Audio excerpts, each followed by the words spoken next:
आलिम व फाजिल लोगों के बीच में बुलाया गया ये बुक रिलीज़ करने के लिए। और बड़ी खुशी इस बात से हुई कि आज पता चला कि शायर होने के लिए सिर्फ अकेले बैठकर और बाल लंबे बढ़ाकर और दाढ़ी खुजाना काफ़ी नहीं होता।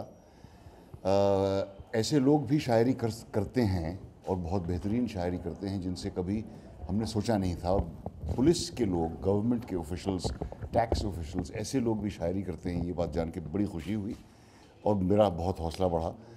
हालांकि मेरा शायरी से कोई वास्ता नहीं है, हालांकि मैंने गालिब की भूमिका ज़रूर की थी, लेकिन मेरी हिम्मत नहीं होती शायरी करने की। और मैं बहुत आदर करता हूँ जो भी जिस तरह के भी मुसन्निफ़ होते हैं उनकी, चाहे वो कहानीकार हों या शायर। सर ने कहा exactly same feeling I was going through कि भाई कोई ज़रूरी नहीं कि आपको उसी महकमे से आना है या आपको लखनऊ से ही आना है तो ही आप शायरी कर पाएंगे या बनारस से।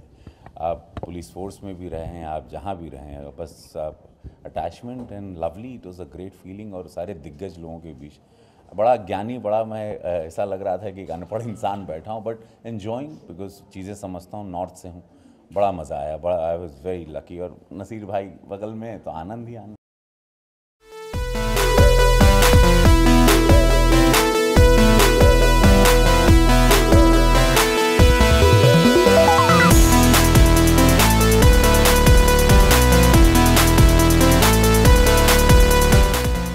आज जितनी भी शायरों का कलाम मैंने सुना, उसे सुन के बहुत ही खुशी इस बात से हुई कि सारा रोमांटिक पोइट्री नहीं है जो शायरी अब हो रही है, वो हमारी ज़िंदगी की सच्चाई से भी कनेक्टेड है, हमारे प्रॉब्लम्स के बारे में है। जैसा कि खालिद साहब ने फरमाया कि जो कुछ उन्होंने अपनी करियर के दौरान, अपनी ज़िंदगी के दौरान जो देखा है, जो हिपोक्रेसीज़ और जो हॉलोनेस और इस तरह की चीज़ें, उनको शेर में ढालना मेरे ख्याल से बहुत इम्पॉर्टेंट है, क्योंकि ये वही काम कर रही हैं जो कोई भी सच्चा लिटरेचर या सच्ची फिल्म करती है, कि अपने ज़माने की सच्ची तस्वीर खींचना।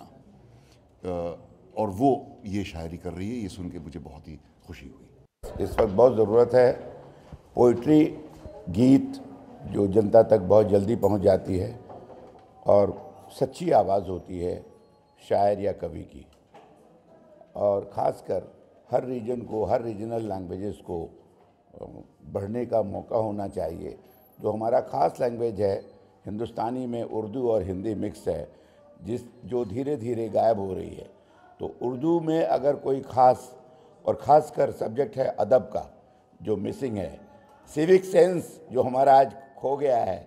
शायद एक ज़माने में कहते थे कि हिंदुस्तान में अदब सीखने को मिलता है, वो बात ख़त्म हो गई। क्यों कि ऐसी चीज़ें जो है वो धीरे धीरे ख़त्म हो रही है। जैसे स्कूल से पढ़ाई ख़त्म हो रही है, लोगों की ज़िंदगी की पढ़ाई है ये। अगर इसको हम छोड़ देते हैं तो हम ज़िंदगी का एक आधा हिस्सा काट के फेंक दिया हमने।